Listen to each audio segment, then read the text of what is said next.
everybody. I want to welcome you to another episode of A Perfect Blend Customer Retention. This is the show where we talk about ways that people are interacting with their customers, whether it's direct to consumer or B2B.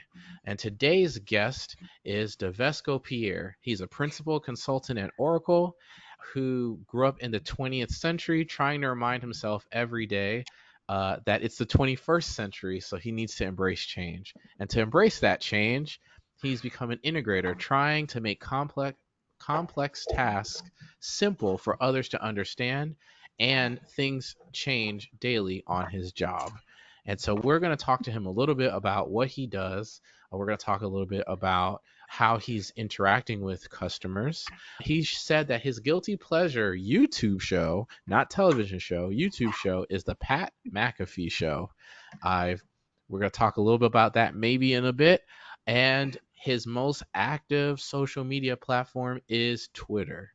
All right, Vesco, I want to thank you so much for joining us today. Thank you for having me. No, for sure. But before we do that, we got to do a little bit of housekeeping. So for those of you who Always. have been listening, you know that this disclaimer is super legal because I don't want anyone to sue me. This is not an admission or verbal contract of any kind that we'll be working together for Oracle or any of its subsidiaries in any form, current or future. Also, Devesco is not going to be sharing anything proprietary or anything like that because I don't have enough legal funding to be able to go in and edit this properly. So if anything does come on here that should be sued, sue Devesco for violating an NDA. All right. Fair Now that enough. that's out of the way, you know that this podcast is set up in two parts. First, we're going to talk a little bit about the job that you do, Devesco, how you're interacting with customers, and just get caught up on how you got to where you are. And on the second half of this, we're going to do a brainstorming session where we're going to try to apply my Cube approach to customer retention. We're probably going to focus just on voice because that's what we're really passionate about this particular season, and the hmm ways that we could possibly use a voice application or an Alexa skill to make your life a little bit easier when dealing with customers. Okay, so for those of you who don't know what the Cube approach is, that's where we take my three main things, which is customer experience, usable security, and voice technology, and we connect it all with data driven experimentation to create an amazing and optimized customer journey experience. Cuve is an actual word, CUVE, and it's a French word for wine vat. And it's where you put a perfect blend of wines, right? And that's how you make sure you perfect that blend. And so that same way we use our Q framework to create the perfect and optimized customer journey experience. And so this Q framework is really cool because it's a backronym and it's an accurate description, because the goal is to utilize a bunch of different approaches to make sure that we're able to get repeat customer sales and increase revenue. Good times. All right, so now that that's out of the way, Devesco, tell us a little bit about what you do at Oracle and tell us how you got here. Well, first, let me first say I'm surprised at you being a wine connoisseur. But to answer your question, I I initially started off working for a company that was a business partner with IBM, and through that work with that company, I met a few people. During the COVID time, during the pandemic, that company closed. And after about 6 to 8 months of enjoying life, of not having to have to work, I Yeah. got a message from one of my contacts, friends, colleagues that worked for a company called Federos, and they needed someone to help fill in some of the gaps with some of the skills that I have, and I applied and got the job and started there. Then at the beginning of this year, Federals was acquired by Oracle, and that's how I became an Oracle employee. Wow, that's cool. Okay. So you mentioned having certain skill sets. What's your background as far as your skill set? Because a consultant is so broad, it could be Very anything. broad. My skill set mainly is going to be in integration and I would say network and system monitoring. Okay. And it's a very big field because it's for an IT department or an engineering staff. It's the only, not the only, but it is one of the best ways to prove that your department is actually worth the money that the company invests in it, Gotcha. by showing reliability and also reducing time to repair, which are kind of those main metrics that are used in the budget department. Okay. So reducing clicks and engineer or operator time to diagnose an issue is where a lot of money in IT is at. Okay, cool. No, love it. Thank you for that. And for those of you who are listening who are more on the marketing side, the reason that we're talking with Devesco is because he deals a lot, as he said, with validating whether or not companies are spending this money appropriately. But that requires him to have a lot of face time with a lot of different customers. And like I said in our Cube approach, the C stands for customer experience. So that means that the people that you have who are interacting with your clients, particularly in like these B2B spaces, that could be a low hanging fruit opportunity to also utilize voice and utilize some kind of optimization as far as customer engagement, which will encourage repeat contracts, repeat sales, and increased revenue. So, just to put that in context for everyone. Great, great, great. Now, you also mentioned that you have, um, this is kind of an aside. What is the Pat McAfee show? Because I don't know what it is. So, And why so is it your guilty pleasure show? the reason why the Pat McAfee show is my guilty pleasure is because it is a bunch of guys doing mindless stuff, and they're Oh. talking about sports. So it's just mindless dribble, but Hmm. it's also funny because of the nuance that they bring towards the sports being their main sport being football. Hmm. Also, some of the inside jokes that the crew has regarding current events, social issues, combining that with football and how certain celebrities are actually bad people. So Oh. it's actually funny to me. Oh man, okay. I might have to check that out. One Yeah. of the best things about asking people what their guilty show, usually I say TV show, but YouTube show, which is technically the new TV, right?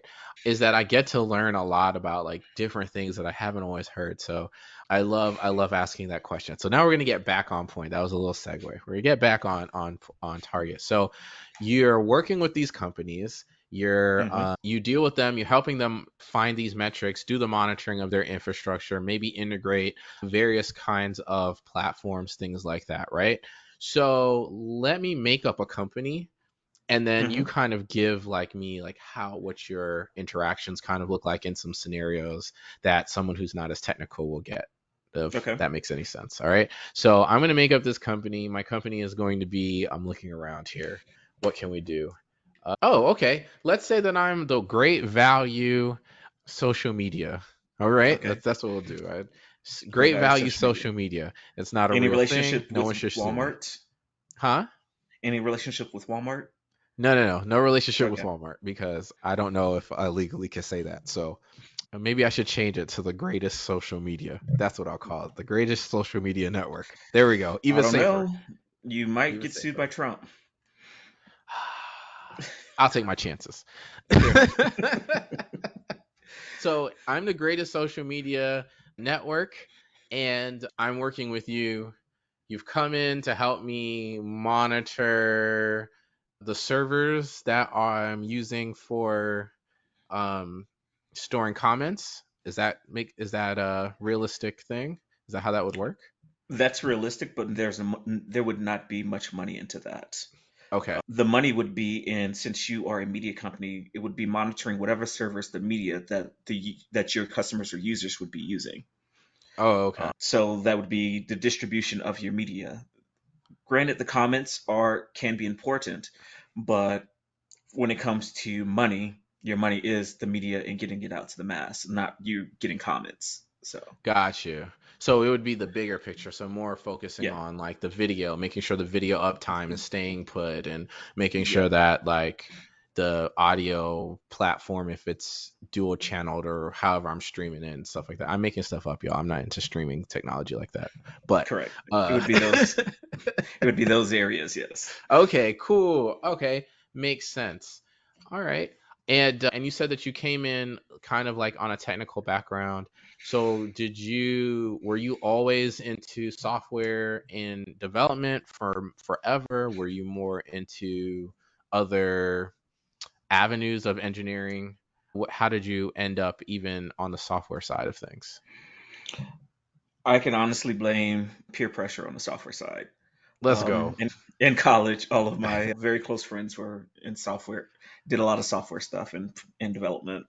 Okay. Hung around with them, played around with it, was in school, was not a big fan of the engineering side because when I was working part time, a lot of the engineers literally just worked in an office and then came down to the floor once in a while for tests, and Hmm. that's about it. And I kind of wanted to be more hands on, interactive type thing. And Hmm. the software side was kind of where a lot of that hands on stuff I was seeing from my friends as they were transitioning out of college into the workforce. And it's like, okay, I'll just use some of those engineering credits to transfer those over to computer science and call it a day. Very cool. All right. Well, I do want to ask a couple of questions. We're going to get ready to transition this into kind of like how you deal with customers and some of the problem and pain points that you're having before we Hmm. go into our full on brainstorming session. So, Yes, in a typical client, again, we're using the greatest social media network because yeah, you know, because it's the everybody loves greatest. it. Devesco loves employment, I can assume, and we're not about to have him talk about actual clients. But let's use the greatest social media network, right, as the company, but replace Hmm. it with very real customer problems that you are having. So, what is something that comes up that kind of, some of your biggest pain points that maybe take up a lot of your day? Maybe they cause you so much frustration that it causes you to have to like go meditate in the day, which is you still not being productive. Just bottlenecks in dealing with your customers that you think would help make things more efficient. Or A lot of my pain points is it's in the way that corporate America, it's in general operates. Everyone, everyone of the technical level is normally in meetings most of the day, and then they have to divide those tasks out or the engineering tasks out to juniors. And most of the personnel that I interact with would be on the upper level, the managerial or tech leads or SME level, and they're stuck in meetings. So I would spend pretty much all of my day in meetings, and be expected to deliver stuff that, from my team's perspective, I need to design and also give them the work that they need to do. So the pain point mainly is in meetings, the sheer number of meetings that everyone has to be in just to get things done is very interesting. And because of the number of meetings that you're in, you kind of lose track of important things. Even if you have best project manager, you're going to lose track of not reviewing one document or missing an email or just looking at something too late. And then the questions come up of, hey, what about this? Did we consider this topic? Yes, we considered that topic at the very beginning of the project, but we didn't go into details because not everyone understood how everything worked initially. So when it comes to technical projects, having having technical personnel understand how everything interacts initially with diagrams would work considerable much would work a lot in reducing the time of projects. But the problem is, if you're in a corporate environment, you don't have time to draw architecture diagrams, even though you have a solution architect. They're divided amongst 4 or 5 projects, so they have to split their time, and that's like one of the inefficiencies of what I find in corporate America is either, well, the good people who do good work get overwhelmed, and people who don't do good work, they're just still there. oh, So I thought you were gonna say they get promoted. I'm not saying anything like that. That's right. He did say that. The Vesco low to work. Okay, the Vesco loves employment. Okay, so the sheer number of meetings that you have. All right. Yes. So you think that that would cut time down. So you mentioned like, so we're talking about that diagramming portion, right? Like, so how does that process come about anyway? So if you have to, you talk to the customer for most of these meetings, are these meetings mostly internal meetings with your team? What are the meetings that you're describing? I guess first and foremost. So if I look at my schedule from last week and the week before last, I would say a good 80% of the meetings were with the customer, Okay. and the rest was just internal meetings. And the internal meetings is checking in with development to make sure certain things are working correctly, checking in with the team, making sure that they understand what they're supposed to do, answering any questions that they have, drawing out any designs that need to, going over designs, updating designs as needed, and getting them back to work. And yeah, it's just, So that's a work day or a work week, I should say. So those 80, that 80%, because now I'm getting to like where you're saying like drawing the technical things, you're saying that that would probably be very helpful to communicating what's going on, what needs to happen, and all these kinds of Hmm. things. Correct. And that happens during the 20% of your week, right? That's the Yes. internal. Correct. But 80% of your week, when you're dealing with me and my team at the greatest social media Greatest network, social media. because yeah, that's right. What is it that we're doing that's getting like that's one causing us to have to meet so much, right? What is it that we're missing? What are we coming to you with? What are things that we're doing that are causing us to have to meet so much? So normally, from my experience, what happens is availability of the correct person or personnel. So in the greatest social media company, there are going to be developers on the back end, front end that will have input or insight on how things work. And so Mm-hmm. if we're going to be monitoring how things work and how they use specific tools, and trying to integrate those tools with another platform, then we need to have conversations with those personnel. But they also have business projects in place that they have to meet and get that done. But Mm-hmm. those projects and their time and availability might differ across the team. So trying to find common time and management specifying what's a priority, then that will help. So it's it's a lot of things because businesses are running and trying to make money, which is guaranteed they need to do. Right. But if you're trying to save money to make more money, you also have to put some time aside to get all that stuff done. But then that also comes down to management not overworking your team. So when they're talking to a consultant, they're not upset because they're stressed. So Yeah. it's the balance. Okay. Okay. So getting the proper people on the line is probably Hmm. the biggest issue. So does that mean that you end up having like the same meetings over and over again or similar conversations over and over again? It's just that so like I'm the head back end person and then Bradley is head front end or whatever the case may Hmm. be. You're now doing 80% of your meetings with the two of us, or I mean, well, ex- simplifying Well, things. it would be I'd do most of my meetings with you, then Bradley would come in. Bradley heard about our project 4 months ago. It Got was you. on his list of things to do. But when he comes in, it's like, okay, I need to get caught up. So we'll spend roughly 2 to 3 meetings getting him caught up, answering his questions, him going back, doing some additional research, coming back. And then probably on the third to maybe sixth meeting, we have a solution. Got you. Yeah. And so, and how many meetings have you had with me before Bradley even gets on here? Depending on what phase of the project we're on. So like if Bradley works on the front end and we're not doing anything with front end the first 3 months, then more than likely you're not going to bring Bradley on because Bradley has work to do. But when you Right. bring Bradley on, whether or not Bradley had time to review any email communique that was going on throughout the 4 months or anything like that, that also depends on his availability. So Okay. So then it all becomes a thing of like, even though we've included Bradley on this thread, if he hasn't had the chance or time or hasn't seen it as important to even check this email thread, this is a pointless endeavor. Yes, Because until basically it's he's, yeah. huh? It's pointless until he's called in. And it's like, oh, okay, this is actually important at this point in time. Right. And then you're like, well, CYA, we have been including you on this, but but in reality, here's the thing, and I've noticed this a lot of times too, with like teams and stuff like that. There's the like CYA stuff where you're like, yo, I'm making sure to send this email.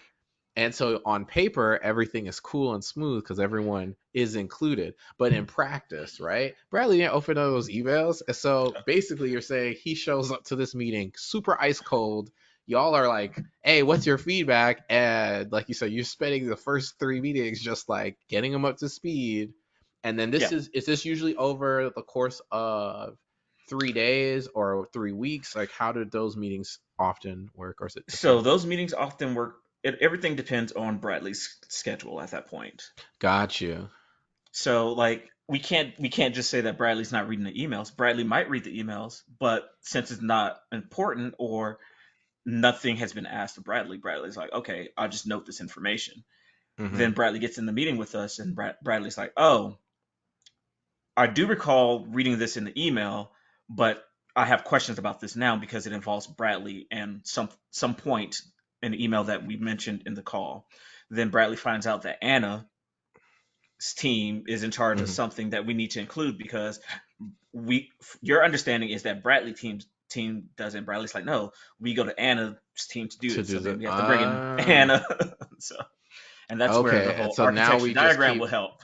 Yeah. yeah, and so a diagram of how, and so okay, so then here's Yeah. my question: how come there aren't more diagrams early on where you are outlining like these responsibilities so everyone kind of knows already, or like that's the first kind of meetings? So it depends on the process of the Okay, company, and then also gotcha. depends on the availability of your solution architect, and also whether or not your solution architect understands what you're doing and the technology behind it. So ideally, your solution architect would be someone in the voice space would have would understand network configuration, server Mm-hmm. configuration, understand the technology being the voice technology. Then also they would need to understand cloud, Mm-hmm. and that's a very hard person to find that hits all those points. And like then when it comes to cloud, then you have to get down to specifics of the cloud to make sure that they understand how whatever's getting to the cloud, how all that works, whether or not you're on AWS or Google or Azure. Mm-hmm. They have to understand how all that works in order for them to architect a solution from end user all the way down to each engineering staff. Oof. Okay. That's a lot. It I is a don't lot. know. This is going to be interesting because we are in that brainstorming thing. So this is a high priority situation. We're trying to figure out how we can save you time from having to meet as often. However, in order for you to not meet as often, everyone needs to be on the same page. The problem is every time new people come on, they need to actually know what's going Going on on. and Yeah. be able to submit like some kind of questioning so that they can have those things answered or they can start doing the research and stuff like that. Now, we normally go no chatbots whatsoever because chatbots are evil. No, they're not. They're really They're good. useful. I try to they're very useful, and I actually have no problem with chatbots, but I do try to ban them from these brainstorming sessions because I feel like that becomes everyone's go-to, and I really want to see and stretch and be see if we can be creative about how we're utilizing voice and how we're using conversational technology. So, no IVR, no chatbot, no specific chatbot, but I mean, you are conversing, so there is a little bit of conversation anyway in any of these. Hmm. But my first thought would be if there was some kind of a way to do some kind of a summary of the meetings. So I know we have email, which people may or may not be checking, but if you had something where you had similar summary notes to what was in that email that they could listen to for the latest updates and hear like a 3 minute summary that you recorded for them, and then they could just submit their questions through Alexa. in real So time? How would that work? Or something would like that? that, something like that could work, Okay. whether or not whether or not you, the corporation, wants to spend money on hiring one person or a team to do that. Okay. Is the question.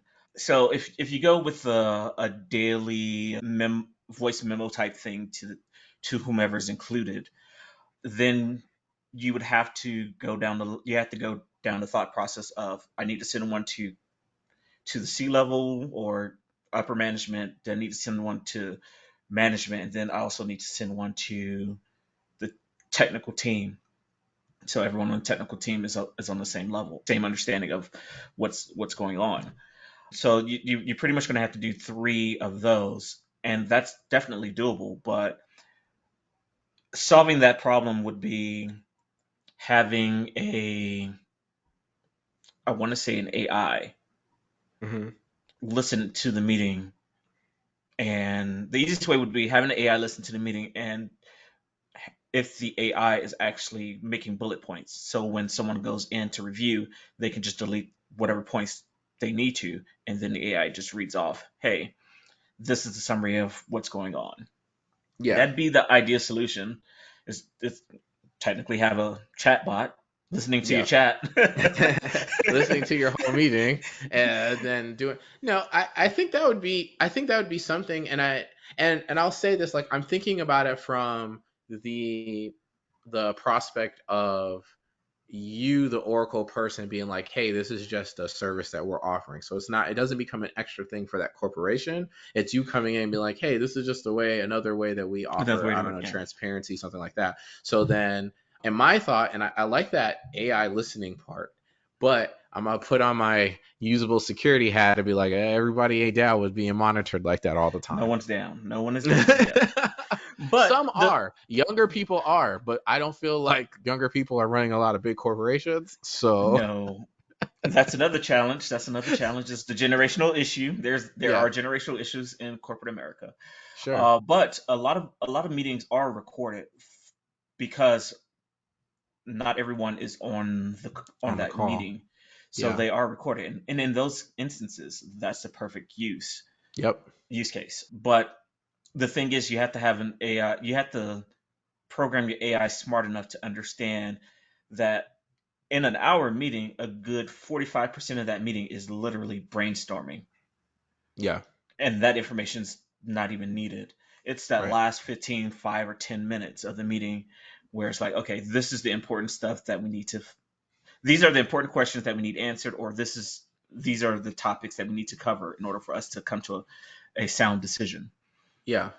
So No, I think that's great. So I have two thoughts about it. One, I think that the AI part is like, I think that's a brilliant plan. And I would even, as you said, like, I would just be like, hey, just chop off the last 15 minutes, only analyze these last 15.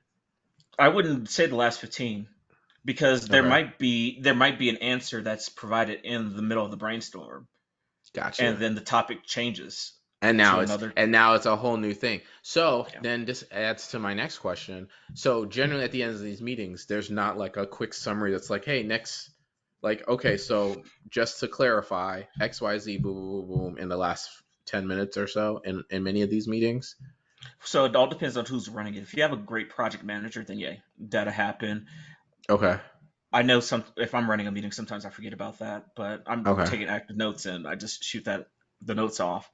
But it's Okay. stuff like that. That's it all depends on the person. So So then from a, I guess, trying to be a little more uniform, what I might think would be, what if the notes that you're shooting off, that becomes either what's trained for this AI, or it straight up just becomes the text to speech kind of thing. So you're sending off that email, whatever that email you're already sending off with the very mhm. key next actionable steps, that becomes what's just immediately fed. So when you send it off, maybe you send it, you CC your chat bot or whatever, it ingests that, and then this becomes the new update that people can listen to in real time, or whenever, not in real time, but whenever they go, hey, Alexa, check this thing out, blah blah blah, and it will tell them, so they hear it, they're aware of it, and then it'll say, hey, do you have any questions for the team right now, anything come to mind, and then it will say yes or no, and then maybe there's like some kind of voice or some kind of reminder in a couple days that's like, hey, this was, do you need to re-listen to this? Did you think of anything yet? And they can just listen to it and then just talk their questions back. That goes back to a system that you all can then look at, so that when we're getting to those initial meetings, maybe some of those questions, you all were able to also do some of that research. Yeah, you're proposing a modern, an actual Jarvis, which I agree with. A Jarvis, yeah. Yes, that's what you described is exactly what Jarvis did on in Iron Man 1 and 2. For So yeah, sure. like yeah, it Yeah. has a But like a summary, low tier one, because it'd be low very tier one. Yeah, specific. yes, But yeah. yeah, but yeah, like what Jarvis did with an agenda. Yeah, it's like, Yeah. hey, these are things that you missed. Yeah, the there will be challenges if doing something like that, but yeah, Sure. What are some of those challenges? I mean, that you're thinking of that come to mind. I mean, we're not going to solve everything in this, but I definitely want to, like, what would be one of the or a couple of the challenges there? people abusing the system, and also companies like to have, I want to say, concrete evidence so they can use to blame whoever is at fault in order for them not to have to pay immediately or to Okay. justify costs. So if something was discussed and there's a disagreement, it costs time, all of a sudden the project's over budget, the company would like to say, hey, it's over budget because X, Y, and Z. And then the other company's not going to probably want that X, Y, and Z because then it's like a live recording. So it's kind of one of Wait, those they're not going things to want it because there was a live recording that they messed it up? that they messed it up, and then all of a sudden it's like, oh, okay, now we have to pay. Yeah. So So, instead of just fighting it back and forth and coming to a negotiation compromise, right. So, what is the difference between that and email? the difference between that is IT policies. Some Okay. companies have IT policies where they retain emails for days, months, years, decades.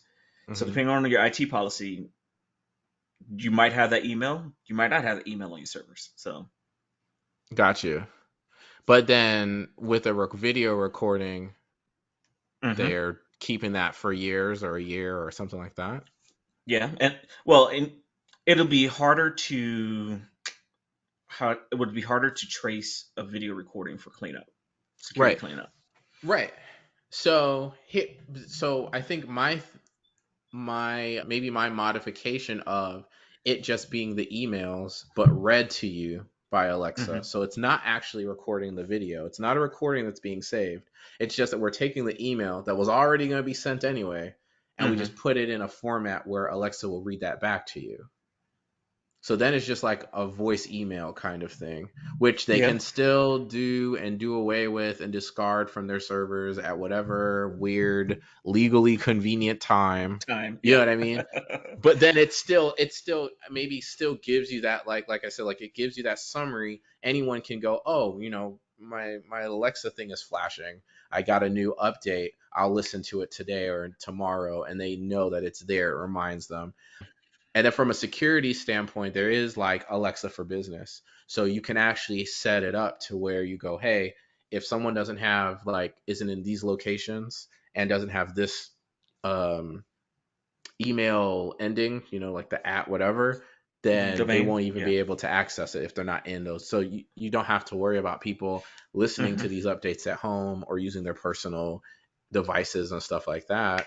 And then it can still be integrated into whatever major chatbot or uh, tra- traditional communication field you have, right? Because when I respond now as the greatest social media network to whatever update you gave because you and Bradley had your own meeting, when I respond, you probably just get that in an email because it responds to that same email thread. And it Yeah. just would be like coming from Paul's desk or something like that. Yep. So that would be, you I can think you can that, also expand that. yeah, The more thought I put into that, so you can expand that even to the operator, well, a system operator or a knock level, yeah, where your Alexa will notify the knock, hey, there's a problem, and yeah, depending on your operation steps, an operator can reply back to Alexa, run runbook 1, 2, 3, or 4, and yeah. Alexa automatically starts running those runbooks. Things like that can also be useful too. Yeah, It could, and then it could like extend out to where, like you said, like you're now utilizing it the way people might use some of those quick codes on Slack or something like that to kind of just, Hmm. hey, do this thing. Now we're doing that, but it's an audio thing. And so not only did I get this cool update from Bradley and Devesco's last meeting, based on that update, I can then be like, also Alexa, do this thing over here, and it will Yep. automatically spit out. I like that. That's a cool. I like that. That's a cool idea. Okay. So, in summary of our brainstorming session, we're talking about optimizing, right? So, we're talking about maybe cutting down what maybe the first, you said what, two or three meetings? Hmm. So, imagine if the weird goal here would be like to just get it down to where you had one catch up meeting instead of three. That would save you like what, That would how save many a hours? that would save every business hours. Yeah.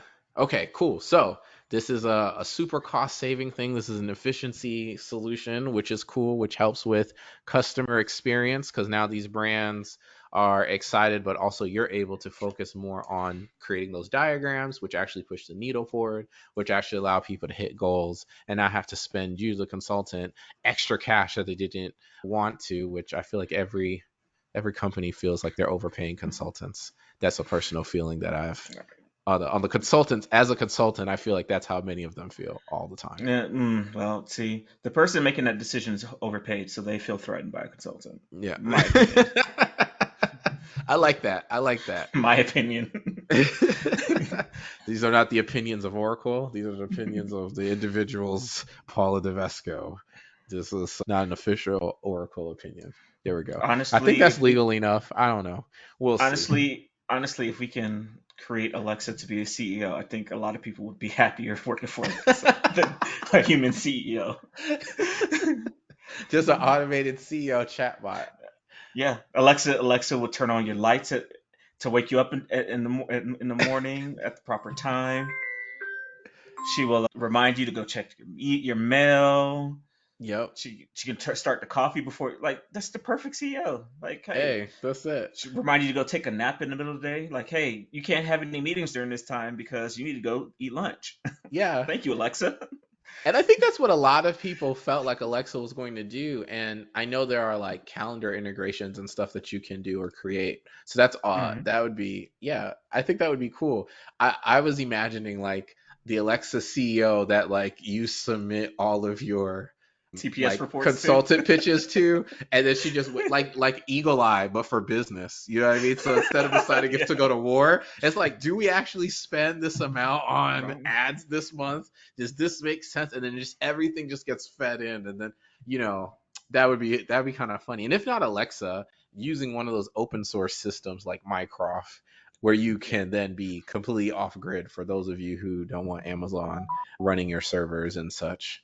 But okay, so in summary, cutting down the time, the initial runtime, that would be really great as far as improving your customer experience and your internal employee happiness, right? Because now you, the hmm consultant, are not wasting time, and that's something employee improving employee life actually does wonders for the profit. They did studies and says like when your employees are happier, like your company becomes more profitable. So I see this idea coming up under both of those things. And so having something where the email that is sent out to follow up to all of the people that need to know what's going on is also then sent to an Alexa for Alexa to text to speech it as this like really short, quick packet summary that anyone can just have speak to them. And immediately following that, it will say, like, hey, do you have any questions? Are there any concerns about this? They can rattle off their response,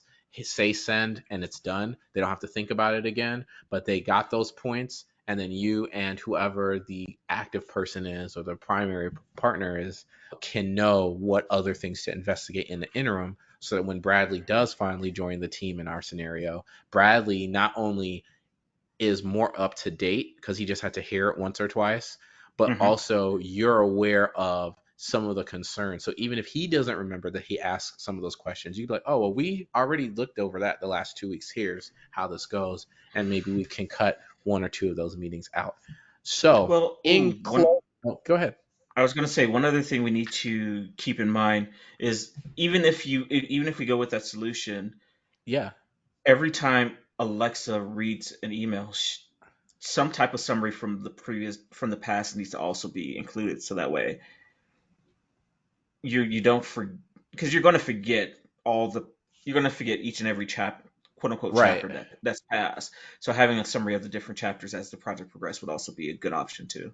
That would be. I like that. And I think that if you're able to kind of do that AI training on just those emails, you'd be able to pull out some stuff, but just on a lower level, just saying like, "Hey, do you remember the last two emails, or would you like me to Hmm. replay those first?" And then after they replay those, then you go, "Hey, okay, now do you have any questions that need to be Yeah, submitted?"